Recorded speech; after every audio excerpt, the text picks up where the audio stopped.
Hello everyone. अब हम देख रहे हैं कॉफिशिएंट ऑफ म्यूचुअल इंडक्शन क्या होता है। तो कॉफिशिएंट ऑफ म्यूचुअल इंडक्शन को हम एम से डिनोट करते हैं।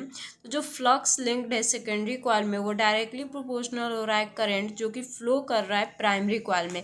जैसे कि जो भी फ्लक्स लिंक्ड था इस सेकेंडरी कॉइल में, इस S1 से हम सेकेंडरी कॉइल को डिनोट कर रहे थे और P1 से प्राइमरी कॉइल के। तो जो भी फ्लक्स लिंक्ड था इस सेकेंडरी कॉइल में वो डायरेक्टली प्रोपोर्शनल हो रहा है इस करंट के जो कि फ्लो कर रहा है इस प्राइमरी कॉइल में। तो यहाँ पे देखिए जो सेकेंडरी कॉइल का फ्लक्स है वो डायरेक्टली प्रोपोर्शनल है करंट के जो कि प्राइमरी कॉइल में है। तो यहाँ पे सेकेंडरी को 2 से एंड प्राइमरी को फर्स्ट से डिनोट कर रहे हैं। ये प्रोपोर्शनैलिटी का साइन हटाने के हम इक्वल टू लाएंगे जो कि एम कांस्टेंट आएगा। यहाँ पे आप लिख सकते हो M is the proportionality constant है जिसको हम इंडक्टेंस बोल रहे हैं, ठीक है। एंड यहाँ पे हमें पता है वो कौन से लॉ था, माइकल फ्राइडे का लॉ जो सेकंड लॉ था, उससे हमें पता है कि जो ईएमएफ है वो रेट चेंज ऑफ ईएमएफ जो होता है वो change in flux by time होता है।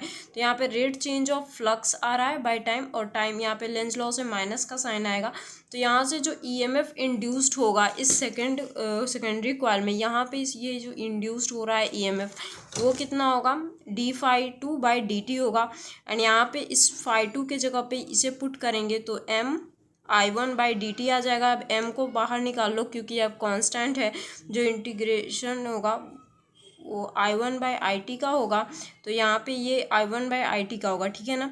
फिर यहाँ पे इस चीज़ को m को यहीं पे रहने दो, बाकी सारे ये पूरे di1/dt को इधर ले जाएंगे माइनस के साथ में। तो e2 ऊपर हो जाएगा और ये पूरा टर्म नीचे चला जाएगा di1/dt, और यहाँ पे m बच रहा है। m यानी कि यहीं इसका कॉफिशिएंट ऑफ म्यूचुअल इंडक्शन आ रहा है, ठीक है। तो उसको आप लिख सकते हो -e2/di1/dt, ये इसका फॉर्मूला आ गया। So mutual inductance is defined as EMF induced in the secondary coil provided rate change of current in the primary coil is the unity।